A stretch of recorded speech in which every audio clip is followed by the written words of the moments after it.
Hello! Hi అండి. అందరూ ఎలా ఉన్నారు? Welcome to Gautam vlogs. మొన్న అమ్మాయి ఇల్లు చూపించాను కదా! ఇదైతే అమ్మగారి ఇల్లు. మాది భీమవరంలో నరసాయిగ్రహారం. ఇలా ఇంటి ముందు చూసారా మాకు వెల్కమ్ చెప్తున్నట్లుగా ఎప్పుడు అరటి తోట చిన్నది. అందులో ఎప్పుడు గెలలు ఉంటూనే ఉన్నాయి. ఇప్పుడు కూడా చూడండి 4 అరటి గెలలు ఉన్నాయి. ఆకులు పక్కన దాక్కుని మరీ చూస్తున్నాయి. ఇంటి ముందు సోమేశ్వర స్వామి దేవస్థానం గునుపూడిది. మాకు పొలం ఉంటుంది కదా!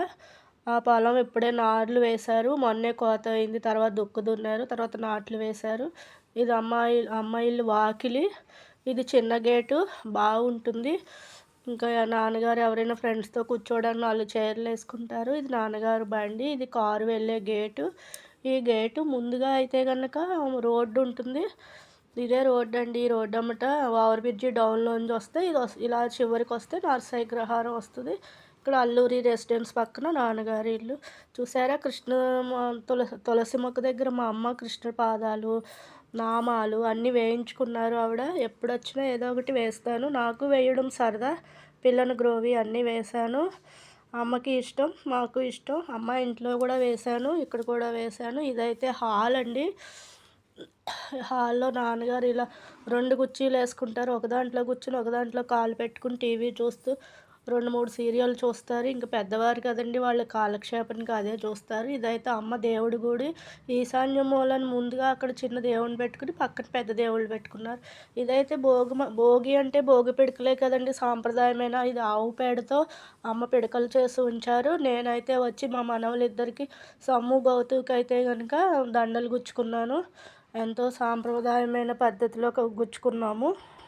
మాకు ఆవు ఉండేది. ఆవుని చిన్నప్పటి నుంచి ఇలా ఆవు పేడ నుండి చేసుకోవడం అలవాటు. అదే రీతిగా ఇప్పుడు ఆవు లేకపోయినా వేరే చోట నుంచి తెస్తున్నాము. పిడకలు ఇలాగా పలుచగా చేసి దాన్ని పురకాసు పెట్టి గుచ్చుకునేవాళ్ళం. ఇదివరకైతే మా చిన్నప్పుడు ఎవరు ఎంత ఎత్తుంటే అంతంత దండలు గుచ్చేవాళ్ళం. ఇంక ఈ లోపల అయితే నాన్నగారు పండుగ పిల్లలు వచ్చేస్తారని పీతలు తీసుకొచ్చారు. ఇంకా గోదావరి జిల్లాలో చుట్టాలు వస్తే అన్ని వెరైటీలు పెడతామండి మేము.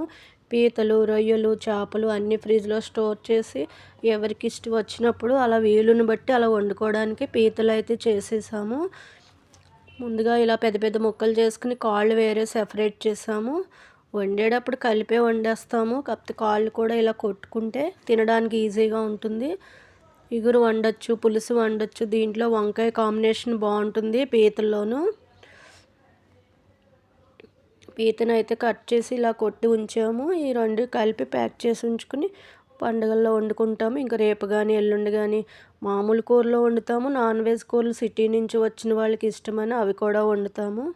చేప లోపల శన అంటారు కదా! అది ఒక డిప్పలోకి తీసి దాన్ని కడిగేసి ఒక దాంట్లో పెట్టి ఉంచి అది కూడా వేస్తాము. పండగకైతే పోకుండలు, ఇంకా గోరుమిటీలు, ఇంకా పూతరేకులు, అరిసెలు, సున్ని ఉండలు, కారపూస ఇవన్నీ చేసుకున్నాము. పండగకి సాంప్రదాయమైన వంటలన్నీ. ఈ లోపల చుట్టాలు రానే వచ్చారు. హోటల్కి వెళ్ళాము. హోటల్కి తీసుకెళ్ళారు. హోటల్లో అయితే కనుక ముందు రోజు ఎంజాయ్ చేసి బాగానే వచ్చారు. ఇంక ఇవాళకి ఇదేనండి. చుట్టాలు వచ్చేసారు. రేపు సంగతి చూద్దాం. బాయ్ అండి. ఉంటాను.